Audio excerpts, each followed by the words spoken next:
parle. Chaque jour, Charles et Carole vous présentent la leçon de l'école du sabbat.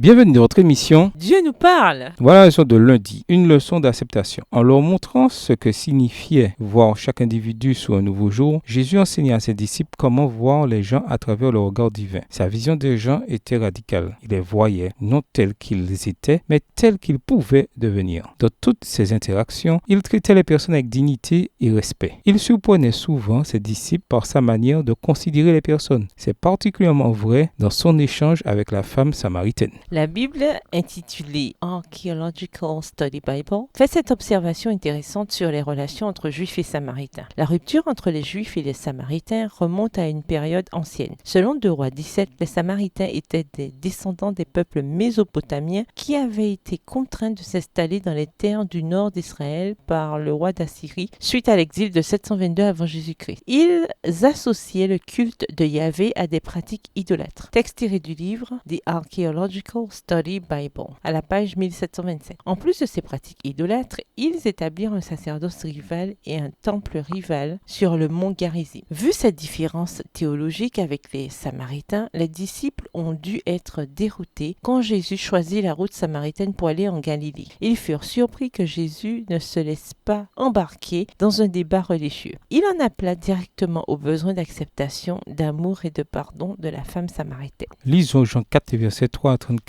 Comment Jésus aborda-t-il la femme samaritaine? Quelle fut la réaction de la femme suite à sa conversation avec Jésus? Quelle fut la réaction des disciples à cette expérience? Et comment Jésus a-t-il élargi leur vision? Jean 4, les versets 3 à 34. Alors il quitta la Judée et retourna en Galilée. Comme il fallait qu'il passât par la Samarie, il arriva dans une ville de Samarie nommée Sichar, près du champ que Jacob avait donné à Joseph son fils. Là se trouvait le puits de Jacob. Jésus, fatigué du voyage, était assis au bord du puits. C'était environ la 6e heure. Une femme de Samarie vint puiser de l'eau. Jésus lui dit « Donne-moi à boire », car ses disciples étaient allés à la ville pour acheter des vivres. Verset 9. La femme samaritaine lui dit « Comment toi qui es juif me demandes-tu à boire, à moi qui suis une femme samaritaine ?» Les juifs en effet n'ont pas de relation avec les samaritains. Jésus lui répondit « Si tu connaissais le don de Dieu et qui est celui qui te dit « Donne-moi à boire », tu lui aurais toi-même demandé à boire et il t'aurait donné de l'eau vive. Seigneur, lui dit la femme, tu n'as rien pour puiser et le puits est profond. D'où aurais-tu donc cette eau vive? Es-tu plus grand que notre père Jacob qui nous a donné ce puits et qui en a bu lui-même ainsi que ses fils et ses troupeaux? Jésus lui répondit, quiconque boit de cette eau aura encore soif, mais celui qui boira de l'eau que je lui donnerai n'aura jamais soif, et l'eau que je lui donnerai deviendra en lui une source d'eau qui jaillira jusque dans la vie éternelle. Verset 15. La femme lui dit, Seigneur, donne-moi de cette eau afin que je n'ai plus soif et que je ne vienne plus puiser ici. Va, lui dit Jésus, appelle ton mari et viens ici. La femme répondit, je n'ai point de mari. Jésus lui dit, tu as eu raison de dire je n'ai point de mari, car tu as eu 5 maris et celui que tu as maintenant n'est pas ton mari. En cela, tu as dit vrai. Seigneur, lui dit la femme, je vois que tu es prophète. Nos pères ont adoré sur cette montagne et vous dites, vous, que le lieu où il faut adorer est à Jérusalem. Verset 21. Femme, lui dit Jésus, crois-moi, l'heure vient où ce ne sera ni sous cette montagne ni à Jérusalem que vous adorerez le Père. Vous adorez ce que vous ne connaissez pas. Nous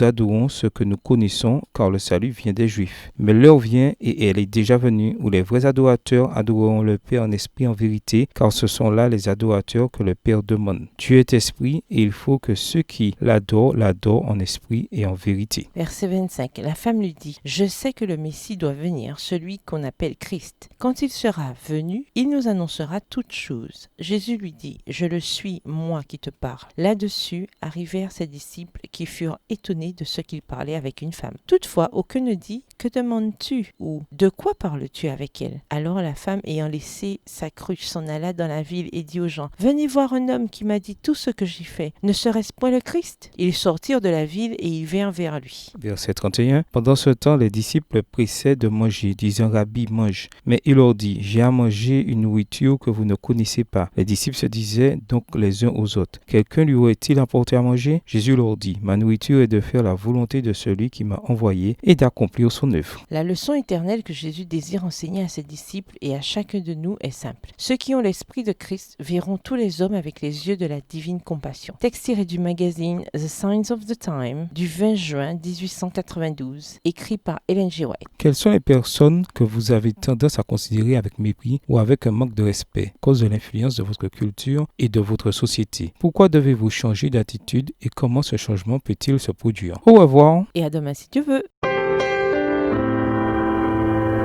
Dieu nous parle. Chaque jour, Charles et Carole vous présentent la leçon de l'école du sabbat.